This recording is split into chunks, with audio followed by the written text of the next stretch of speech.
हाँ, कुर्बानी में ये ज़रूर लोग कहते हैं, आजकल रिसेंटली मैंने बहुत ज़्यादा ट्रेंड देखा कि लोग कहते हैं आप कुर्बानी ना करें, आप किसी की शादी करा दें। ये एक बिल्कुल सेपरेट डिबेट है कि एक अल्लाह ताला ने एक आपके लिए आपके ज़िम्मे काम लगाया, आप कहें जी, लोग कहें कि नहीं हम ये नहीं करते, हम कुछ और कर लेते हैं। जैसे आप कहें हम नमाज नहीं पढ़ते, इस तरह करते हम कुछ और कर लेते हैं, ये एक अलग डिबेट है।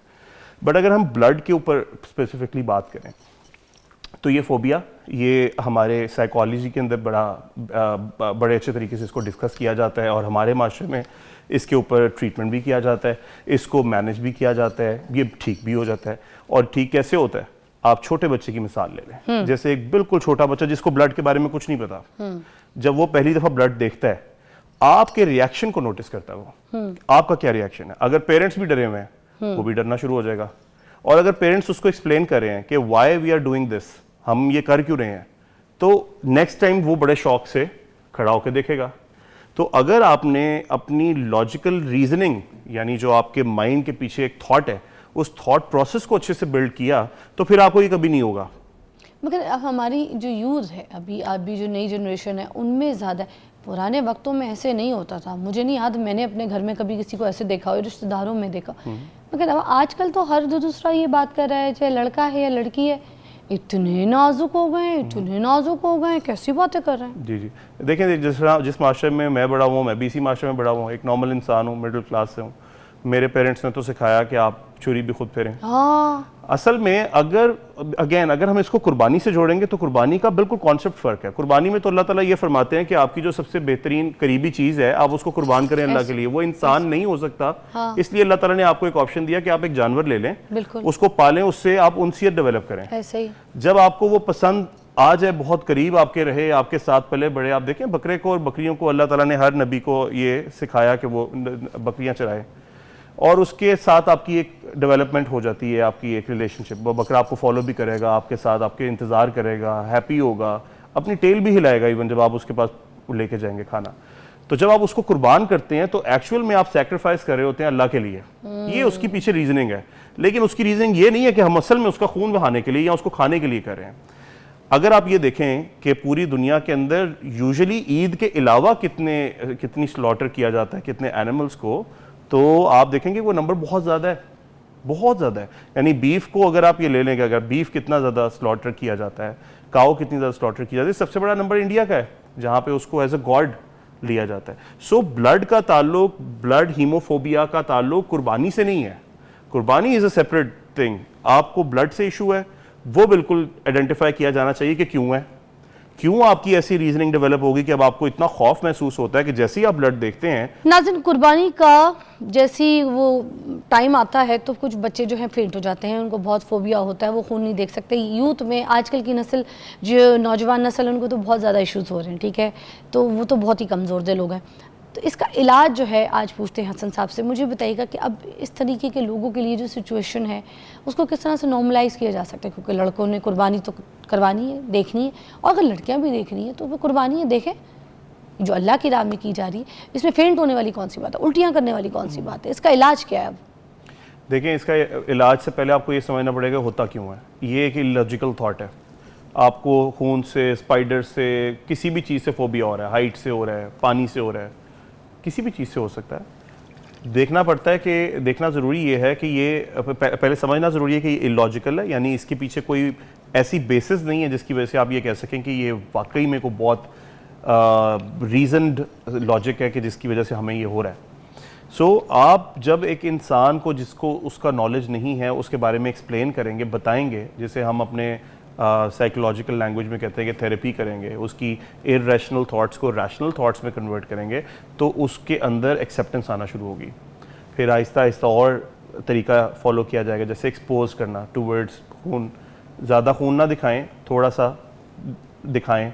जैसे किसी को प्लेन में ट्रैवल करने का फोबिया, उसे लगता है वो गिर जाएगा, क्रैश हो जाएगा, तो पहले आप उससे जाके प्लेन में ना बिठा दें, पहले आप उससे बताएं कि प्लेन उड़ता कैसे, क्यों सेफ़ है, और क्या क्या इसमें इलेक्ट्रॉनिक्स सिस्टम्स और एवियोनिक्स यूज़ होते हैं कि ये सेफ़ है।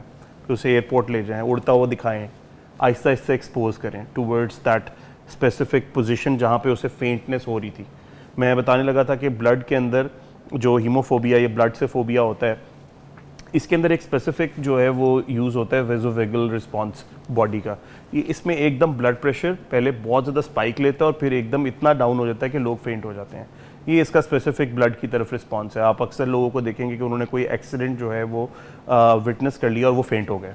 सो मैंने बताया जैसे कि इसकी जो वजूहात है उनमें भी कहीं ना कहीं आपको जाके यही चीज़ मिलेगी। कोई ट्रॉमेटिक एक्सपीरियंस होगा, कोई ना कोई ऐसी चीज़ हुई होगी आपके पास्ट के अंदर, या आपने किसी को देख के ये बिहेवियर अडेप्ट कर लिया है, तो उससे ये जनरेट हो रहा होता है। ये रिस्पांस ऑटोमेटिकली बॉडी जनरेट कर देती है, इसको आपको सोचना नहीं पड़ता। यानी ये जो फोबिया जिन लोगों को है, मैं ये नहीं कह रहा कि वो रियल नहीं है, वो रियल है, वो वाकई उस चीज़ को एक्सपीरियंस करते हैं। और मैं उसकी रीजनिंग बता रहा हूँ कि कैसे एक्सपीरियंस करते हैं, लॉजिकल तरीके से बता रहा हूँ कि ये ऐसे होता है कि ब्लड प्रेशर का स्पाइक होता है and then it goes down to a level जहाँ पे वो फेंट हो जाते हैं। सो इलाज क्या है? इलाज जैसे आपने पूछा, आप सबसे पहले उससे पूछें कि आपको सोच क्या आती है जब आप ब्लड देखते हैं। अच्छा। वो बताएगा कि मुझे ये सोच आती है, या वो बताएगा कि मेरा एक एक्सपीरियंस हुआ था, मैंने एक दफ़ा एक बंदे को देखा था, बहुत बुरे तरीके से एक्सीडेंट हुआ था, तो मुझे बार बार वो सोच आ जाती है। या वो आपको बताएगा कि एक्चुअली ना मैं जब से पैदा हुआ हूँ ना, तब से मैंने अपने पेरेंट्स को ऐसे ही डरते हुए देखा है, या मैंने अपनी मदर को देखा डरते हुए, या मैंने अपनी बहन को देखा वो फेंट हो गई थी तो मुझे भी ऐसे लगता है मैं भी हो जाऊँगा। तो इस तरह की को थॉट होगी, सही है। उसको फिर आप जो है ना वो रैशनल तरीके से उसको चेंज करें उस थॉट को, उससे कहें नहीं बिल्कुल ऐसे नहीं होता। और अगर आपकी बहन फेंट हो जाती थी तो उनका भी यही रीजन होगा जो आपका है, कि जैसे आपने देखा उनको, उन्होंने किसी और को देखा होगा। सो आप अगर अपने ब्लड को देखें और आप ब्लड को रियल में देखें, जैसे मुर्गी ज़िबा करते हुए दिखाएं, मतलब ना सीधा बकरे के पास लेके जाएं, जो कि क्योंकि बकरा ये होता है ना कि बकरा तड़प रहा होता है जब आप उसको हिलाल करते हैं, तो आप जो है वो आहिस्ता आहिस्ता एक्सपोज करें टुवर्ड्स ब्लड और इंशाल्लाह ये ठीक हो जाएगा। अच्छा, कुछ लोग तो ऐसे हैं जो बच्चे, वो तो गोश्त उनके आगे रख दो ना कुर्बानी का, तो वो तो देख के वो कहते हैं हमने नहीं खाना, इसकी कुर्बानी हुई थी, इसमें से खून निकला था, हमने नहीं खाना। वो तो गोश्त में ही हाथ लगाते हैं। होता खून की वजह से ही है ना, क्योंकि उन्होंने खून ब्लड देखा होता है। हाँ। इसका सोल्यूशन ये बिल्कुल नहीं है कि आप उसको ब्लड दिखाना ही बंद कर दें। अच्छा। क्योंकि इवेंचुअली तो एक ना एक दिन वो अपना भी तो ब्लड देखेगा ना, हो जाता है। आपको कोई ना कोई, इवन वैक्सीनेशन में कभी कभी निकल आता है, बिल्कुल ब्लड टेस्ट करवाना पड़ता है। आपको आगे जाके फिर आपकी आगे से जनरेशन आएगी, तो फिर आप उसको कैसे हैंडल करेंगे?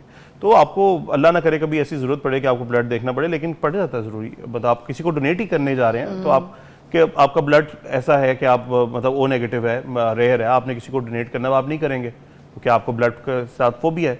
सो ये एक क्योरेबल मतलब ट्रीटेबल डिसऑर्डर है जिसको ट्रीट किया जा सकता है। कोई ऐसा मसला नहीं है कि आपके साथ ये हो गया है तो आप परेशान रहें कि भाई मेरे साथ तो ये मसला है, अब मैं बिल्कुल भी अपनी एक्टिविटीज़ रूटीन की कर ही नहीं सकता। अच्छा, अब एक और तरीके के बच्चे भी हैं जिनको ब्लड देख के बहुत मज़ा आता है, इंजॉय करते हैं, वो तो बस ब्लड देखने के लिए तड़प रहे होते हैं पूरी रात के। सबसे पहले कुर्बानी के लिए खड़े हुए होते हैं, छुरियां तेज हो रही होती है तो देख रहे होते हैं, उनको खून देख के कुछ एक्साइटमेंट हो जाती है। अब ये वाले जो बच्चे हैं, क्या इनके अंदर कोई बेहिस्सी है? ये किस तरीके से, कोई ये साइकी प्रॉब्लम तो नहीं है? क्योंकि ये थोड़ा सा ओवर रिएक्टिंग चीज़ें हैं जो आम बच्चे में हम लोग देख रहे हैं। ये देखना पड़ेगा कि उनकी सोच क्या है, यानी ये ब्लड के देख के जो एक्साइटमेंट है, ये सोच है क्या पीछे? अगर तो वो ये सोच है कि जी हम कुर्बानी को एंजॉय करेंगे, यानी कुर्बानी एक इवेंट है, हमारे यहाँ पे ईद के तौर पे सेलिब्रेट किया जाता है। जैसे छोटी ईद सेलिब्रेट की जाती है, ईद उल फितर, ऐसे ईद उल अज़हा भी सेलिब्रेट की जाती है। मेरे अपने बच्चे भी पहले को बहुत ज़्यादा एक्साइटेड नहीं थे बकरों को देख के, लेकिन मैंने उसका तरीका ये निकाला कि पहले हम लेकर आते थे एक दिन पहले, अब हम 5-6 दिन पहले ले आते हैं। तो 5-6 दिन पहले लाने से फ़ायदा ये हुआ कि उनकी एक वो देख रहे हैं बकरों को कि वो घर में हैं, वो खुल रहे हैं, वो जा रहे हैं, वो भाग रहे हैं, वो खेल रहे हैं, वो उनको खाना खिला रहे हैं बच्चे, तो उनके अंदर जो है वो एक्सेप्टेंस पैदा हुई। एक्सेप्टेंस पैदा होने के बाद अब वो एक्साइटेड हैं कि अब हम लेने भी जाएंगे, ख़रीदने भी जाएंगे, और फिर वो ज़िबा होंगे, फिर हम उनका मीट भी खाएंगे। अगर आपने अपने बच्चे को ये बताया कि हम ये क्यों कर रहे हैं और इसके पीछे रीजनिंग क्या है, ये क्यों ये इवेंट हुआ, ये इस्लाम में क्यों हुआ, अब हमें क्यों कहा गया ये करने के लिए, तो आप देखेंगे कि बच्चों के अंदर एक्सेप्टेंस बढ़ जाएगी। दूसरी वाली जो आप बात कर रही हैं, दूसरी वाली जो एक्साइटमेंट है, वो साइकोपैथोलॉजी की तरफ चली जाती है। वो फिर ब्लड को देखना, उसकी आइडिएशन के बारे में सोचना कि निकलेगा तो कैसे निकलेगा, ये ज़्यादातर आप देखेंगे साइकोपैथोलॉजिस्ट जो सीरियल किलर्स होते हैं वो अक्सर इस चीज़ को फैसिनेट होते हैं, इस चीज़ से रिलेटेड। ये हमने देखना है कि एक इंसान का ब्लड निकल रहा है तो वो कैसे तड़प रहा है, वो एक बिल्कुल डिफरेंट चीज़ है। लेकिन अगर हम नॉर्मलसी के अंदर और थोड़ा से अब नॉर्मलसी के अंदर बात करें और हम ये कहें कि फ़ोबिया तक ही अगर हम अपनी डिस्कशन को रखें, तो फ़ोबिया के अंदर जो चीज़ें ब्लड से रिलेटेड आती हैं वो यहीं तक महदूद हैं।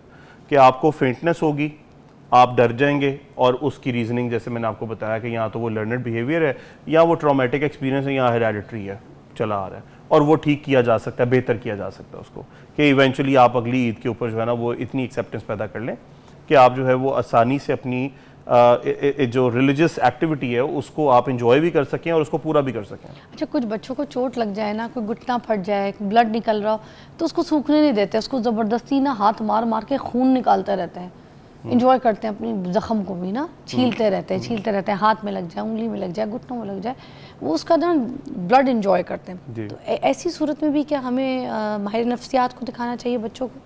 अगर तो ये एक्सपीरियंस बहुत ज़्यादा इंटेंस हो जाए और इंक्रीज़ कर जाए, इसकी इंटेंसिटी भी और इसकी अकरेंस भी इंक्रीज़ कर जाए, फिर जैसे मैं आपको एक मिसाल देता हूँ, आपने कभी तंबाकू वाला पान खाते हुए लोगों को देखा है? तो वो तंबाकू वाले पान में जो चूना डलता है उससे ज़ुबान कट जाती है। तो मैंने अपना ये मैं पर्सनल एक्सपीरियंस बता रहा हूँ कि मैंने एक तंबाकू वाले पान खाने वाले से पूछा कि आपको क्या मज़ा आता है, उसने कहा जो ज़ुबान कटती है ना उसका मज़ा आता है। तो बात ये है कि हर इंसान की अपनी एक फीलिंग है, हाँ, अपनी एक आपके जो ब्रेन के अंदर जो सेंसेशंस पहुंचती हैं जिस मैसेज के थ्रू, उसकी अपनी फीलिंग है। आप देखेंगे कि अक्सर आपने देखा होगा कि लोगों ने अपने हाथ पे कट्स मारे हुए हैं, ठीक है, उनको वो जो सेल्फ हार्म है वो उस वक्त एक इंजॉयबल एक्टिविटी लग रही होती है। कुछ लोग अपनी